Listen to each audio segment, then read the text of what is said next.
Naging parang binging ahas pa rin si Nick kahit na malinaw niyang narinig ang mga sinabi ni Ami. Ayaw niyang bigyan ito ng katiting na atensyon dahil hindi niya naman deserve iyon. Wala namang plano sumuko doon ng babae na inayos pa ang tindig na parang walang nakakahiyang nangyari. Minsan lang siya magkaroon ng pagkakataon kung magpapapansin sa abogado. Kaya naman hindi niya na yon sasayangin pa ngayong naririto na. Kilala kong manager sa hotel na ito. Alam niyo ba na binigyan niya ako ng malaking discount dahil nga kakilala ko? Akalain niyo yun. Kaya uminom lang kayo at kumain since may discount tayo. Baka nga may maging sobra pa sa naging ambagan natin dahil sa discount ko. Pagyayabang niya na nais niya lang namang iparinig kay Nick kung gaano kalawak ng connection niya. Nais niyang bigyan siya nito ng katiting na pansin nang dahil sa bagay na yon. Natural na marami ang namangha nang marinig nila ang sinabi ng babae dahil hindi lahat ay kayang makahingi ng discount kahit na kaunting porsyento lang yon. Nakatanggap siya ng mga papuri na masyadong ikinalaki na ng kanyang ulo. Ilang beses na sinilipan ni Ami si Nick. Tinitingnan kung nakuha niya ba ang atensyon ng abogado. Nang dahil sa kanyang sinabi, imposible na hindi. Karamihan sa mga lalaki ay gustong maimpluwensya ang gugustuhing babae at wala siyang nakikitang influence na meron si Kriza. Doon pa lang ay talong-talo niya na ang babae. Baka dahil din doon ay iba ang tingin nito sa kanya. Sobrang nakaka-proud ang bagay na yon kapag nangyari. Sinulyapan niya pa si Kriza kumpara dito ay alam niyang mas maganda rin siya. Nabubulagan lang ang abogado ngayon dito. Attorney Bentacourt? Ikaw nga, tama nga silang talagang narito ka. Galing yun sa isang baritonong boses mula sa bulwagan ng banquet hall. Si Mr. Corpus yon na manager ng hotel. Maligayang nakipagkamay ito kaagad kay Nick habang malapad ang mga ngiti sa labi. Hindi niya lubos maisip na naroon ng isang kagaya niyang busy sa buhay. Ni hindi na nga yata ito umuwi ng kanyang bahay para lang matapos ang kanyang trabaho. Narinig ko lang ang isa sa mga tauhan ko na pupunta ka raw ngayon dito. Akala ko nga ay nagbibiro lang sila dahil syempre, kilala kitang workaholic. Anitong ilang beses pang umiling. Nakailang ulit pa ako ng tanong kung talagang si Atty. Bentacourt bang pupunta rito. Hindi ako makapaniwala na isang kagaya mo ay makikita ko sa ganitong panahon. Dagdag nitong titig na titig sa mukha ng abogado. Sumilip lang ako dito upang malaman kung ikaw nga ang tinutukoy nila. And Viola, Atty. Bentacourt, ikaw nga. Biglang natameme si Nick, tanging nahihiyang ngiti lang ang ibinigay niya sa dating client. Sanay naman siyang madalas na pinupuri. Ngunit yung ganong klase at level ay nakakahiya na. Batid man niyang sobrang famous niya sa lugar. Ayaw pa rin niyang ganon sa kahit saang area. May mga lugar na sobrang proud siya. Ngunit dito, hindi dahil parang inaagaw na ang limelight. Class reunion yun nila Kriza at hindi after party ng pagiging mahusay niya abogado. Ikaw naman Mr. Corpus, Attorney Bentacourt, napaka-formal mo naman kung tatawagin mo kung ganyan. Magkakilala na tayo sa loob ng maraming taon. Hindi mo ba pwedeng baguhin yon? Pagputol sa kanya nito na nilakipan pa ng malakas niyang hagalpak ng tawa. Nakakatanda naman, nabaling ng atensyon ng lalaki kay Kriza na nasa tabi ng abogado. Kuminang ang mga mata niya sa hubog ng katawan nito. Hindi yan nakatakas sa mga mata ni Nick kaya muli niyang pinulupot ang isang kamay sa bewang ng dalaga na nananatiling tahimik lang upang ipakitang pag-aari niya ang dalaga at hindi niya pwedeng yung pag-intirisan at magustuhan. Nahihiya namang napatingala si Kriza sa naging galaw ni Nick, lalong nahiya sa kaharap. Siya nga pala Mr. Corpus, si Kriza Aguilon, girlfriend ko. Proud niyang saad na hinapit pang katawan ng dalaga palapit sa kanya. Siya ang dahilan kung bakit ako narito. Sinamahan ko siya na mag-attend ng reunion nila ng buong batch nila noong college. Walang kurap ng matang naglahad ng kamay ang lalaki. Agad naman tinanggap yun ni Kriza na matapos na. Segundo lang yun dahil nakasunod ang mga mata dito ni Nick. Oh, kaya naman pala. Gusto mo siyang bantayan? Ang galing mo talagang pumili, Attorney Bentacourt. The best ka. Wala akong masabi. Thumbs up pa nito gamit ang dalawang kamay. Nakatanggap si Mr. Corpus noon ng malaking pabor. Mula kay Nick, inilaban ng abogado ang kaso nito laban sa mga ari-arian niya upang huwag tuluyang mawala. Naisip ng lalaki na ito ng panahon upang maibalik niya ang kabutihang loob at suklian na yon sa abogado. Tutal, ang galing mong mamili ng babaeng mamahalin at wala akong anumang regalong maibibigay sa inyong dalawa kung kaya naman ay sagot ko ng lahat ng mga pagkain at inumin. Libre niyo na itong makukuha. Ako nang bahala sa magiging bayad. Bumalandra ang labis na pag-alala sa mukha ni Kriza. Baka kasi magkaroon sila ng utang na loob sa lalaki at silingin sila sa hinaharap. Tiningnan niya si Nick gamit ang mga matang puno ng pagtutol. Isa pa, nag-ambaga naman sila at nagbigay din kuno doon si Alex. Sapat ng pambayad yun sa mga gastos. Nagbigay siya ng sign na huwag tanggapin ng abogadong alok nito dahil sobra-sobra naman.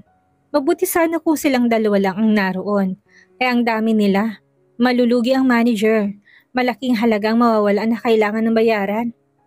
Maraming salamat, Mr. Corpus. Huwag kang mag-alala. Hindi naman sila malakas uminom at kumain. Tsak na konti lang din naman ang babayaran mong bills kung sakali man.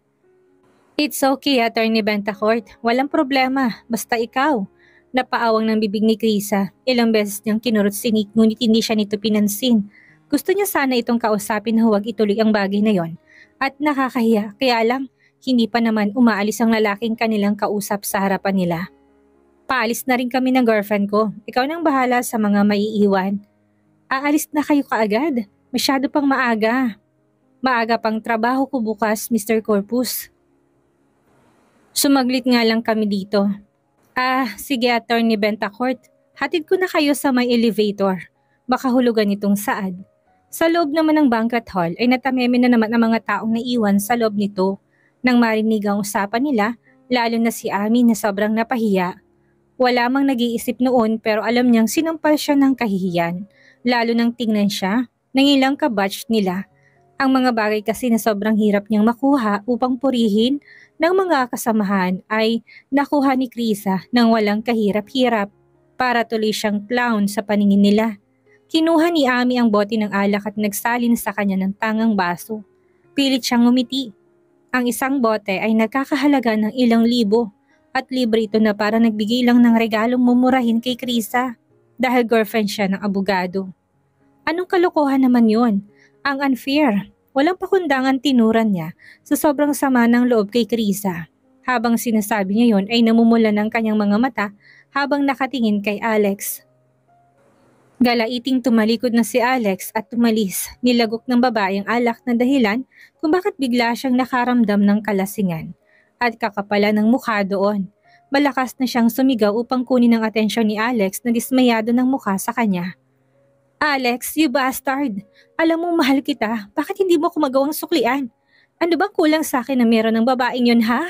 Ako na to Alex, ako na! Anitong nagpatutup ng bibig ng karamihang bisita na nakarinig ng litanya. Ang iba ay nagulantang pa sa paglalabas niya ng saloobin. Nilingon na siya ni Alex gamit ang puno ng pagbabantang mga mata. Umiling-iling na ito. Ang buong akala ng lalaki ay malinaw na dito ang lahat ngunit mukhang hindi. Nagkasundo sila nito na no strings attached, walang magdedemand. Kung kailan kailangan ng isang katawan, marapat na pagbigyan. Hindi malayo sa pagiging bayarang babae ang tingin ni Alex sa kanya. Yun lang, wala nang iba dahil may fiancé din siya.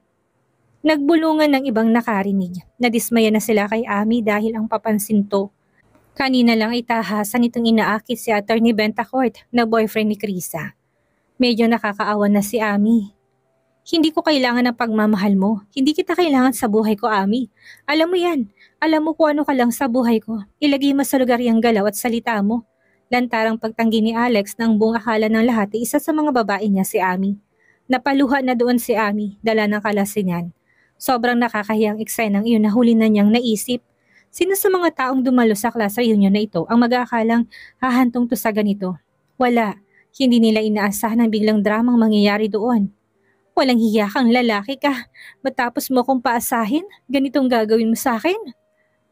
Nilapitan ng mga kaibigan niya si Ami upang sawayin at nang hindi makasira ng gamit. Ayaw na rin nilang lumawig pa yon dahil nakakahiya sa ibang guro nilang mga inimbita. Ami, tama na. Gusto mo pa bang mas mapahiya ka ha?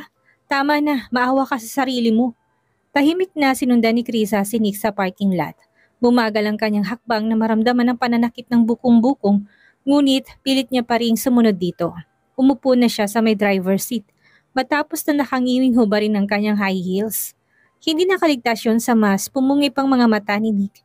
Tutal, ayaw niyang ilagay sa panganib ang buhay nila ni Krisa. Hahayaan niya itong mag-drive. Isang pangit niya ring traits kapag nakainom ay akala mo maubusan ng kalsada. Siga din siya kaya baka mapahamak lang siya. Matapang siya dahil may alak ang katawan. Ayaw niya mapahamak silang dalawa. Dapat pala nagdala ako ng flat na shoes, mahinang bulong niya sa kanyang sarili. Inuunat pa ni Chris ang kanyang mga binti na lantad ng mga mata ni Nick na tahimik na nakaupo na sa shotgun seat. Nakasuot na rin ito ng seatbelt. Humarap na siya sa dalaga. Isinandal ang likod sa upuan habang may kakaibang ngiti sa labi, habang hinahagod ng puno ng pagnanasa niyang mga matang kabuuan nito. Namula si Chris at bumilis ang tibok ng puso niya nang mapansin ang ginagawang yun ni Nick na paninitik sa kanya doon. Paano ka magmamaneho na nakapaa? Kuha na lang kaya tayo ng kwarto sa hotel na ito? Sa halip na sumagot ay hinawakan lang ni Krisa. Gamit ang dalawa niyang kamay ang gwapong mukha ni Nick. Lumamlam pang mga mata ng binata. Nang gawin niya yon, binasaan na niya ang labi gamit ang kanyang dila. Pinatulis pa yon para mas mahumaling ang binata sa kanyang alindog. Hindi siya nabigo. Tumaas pang libido ni Nick nang dahil doon. Dapat kasi nagsama tayo ng driver. Walang naging tugon doon si Nick na natiling mga mata niya sa mukha ng dalaga. Maya-maya pa'y kinalas niyang suot na seatbelt, dumukwang at marahan niyang niyakap ang katawan ni Krisa. Bahagyang pumalag ito ng tangkay niyang halikan niya ang labi. Teka, nasa parking lot tayo, Nick. Baka may makakita sa atin dito. Hindi ka ba nahihiya ha? Nag-aalalang sambit niya nang maalala na crowded ang lugar na yon nang dahil sa reunion. Ano naman ang pakialam nila kung makita nila tayo? Eh di gawin din nila ang ginagawa natin. Hindi na nakahuma si Krisa nang simulang halikanin nito ang kanyang leeg. Nanigas ng katawan doon ng dalaga. Ilang segundo lang yun at biglang tumigil si Nick dahil dama niya ang tensyon ng kanyang katawan. Tutol pa rin sa gagawin sa kanya ng abogado kahit na alam niya sa kanyang sarili na gaya nito ay sabik na sabik din siyang gawin ng bagay na yon. Isa pa, tinted ang salamin ng bintana. Chris, kahit na anong silip nila dyan, hindi nila tayo makikita kahit na maghubad pa tayo dito sa loob at gawin ang kung anumang gusto natin. Nahigit ni Chris ang hininga sa bulgar na salitang ginamit niya. Napalunok na siya ng laway. Kaya huwag ka mag-alala, akong bahala sa'yo. Magtiwala ka lang sa akin, baby. Dagdag nitong muli siyang hinalikan at sa pagkakataong iyon ay punong-puno na yon ng pag-iingat. Maring napapikit na lang doon si Krisa. Wala siyang nagawa kung hindi ang magpadala sa init ng katawan ni Nick na mabilis nang naipasa sa kanya. O Nick, dahil na ni Krisa na hindi na alam kung saan ibabaling ang tingin. Mahirap man ang pwesto nila dahil sa sikip ng sasakyan. Hindi nila yan alintana. Ang tanging nais lang ng dalawa ng mga sandaling iyon ay ang mailabas ang init na nararamdaman nila. Do you like it, baby? So much more, please. Matapos na mainit at nakakaubos na lakas na tagpong iyon sa loob ng sasakyan ay pawisang lumabas doon si Nick. Gusot ng planchado nitong damit at wala na ring suot na necktie. Gulo rin ang buhok nito na kahit ilang beses na ayusin ay mababakas pa rin. Hindi na yun bago sa kanya at wala siyang pakialam kung merong makapo na. Bahagyang nawala ang kanyang kalasingan dahil sa ginawa. Sa loob ng sasakyan ay mabilis ding inayos ni Krisa ang kanyang sarili. Natanggal ang manipis niyang suot na make-up. Pinunasan lang niya ng tisyong nabasang mukha niya ng pawis na mula sa mukha ni Nick. Chris, tapos ka na? Sungaw ng ulo ni Nick na maliit na binuksan ng pintuan ng sasakyan. Oo, okay na. May bottled water dyan sa gilid. Inom ka. Sinunod niyo ni Krisa na hindi makatingin ng diretso sa kanya. Ang ginamit nilang tissue ay walang hiyang inilagay niya sa loob ng bag. Nakakahiya naman kung maamoy ng driver na maghahatid sa kanila. Habang tinatawagan ng binata si Mr. Corpus upang humiram dito ng driver, lumipat na si Krisa sa likod ng sasakyan. Pinagbigyan naman kagad si Nick ng lalaki. Ilang saglit lang silang naghintay doon. Pasensya na, hindi ko na kasi kaya mag-drive. Ayos lang po, Attorney Bentacourt. Hindi makatingin ng diretso si Krisa kay Nick habang lulan sila sa likod ng sasakyan. Nakasandal ang ulo nito sa isang balikat niya. Damang-dama niya ang init ng kanyang hininga sa leeg. Ang sakit pa ng balakang niya. Ngunit parang gusto na naman niyang halikan ang labi ng binatang nakapikit ang mga mata at kinukulong siya sa mga braso nito. Yung tipong ginawa siyang stuffed toy at takot na takot siyang mawala kung kaya ang higpit ng yakap nito sa kanya. Hindi pa siya satisfied sa ginawa nila kanina dahil saglit lang naman yon.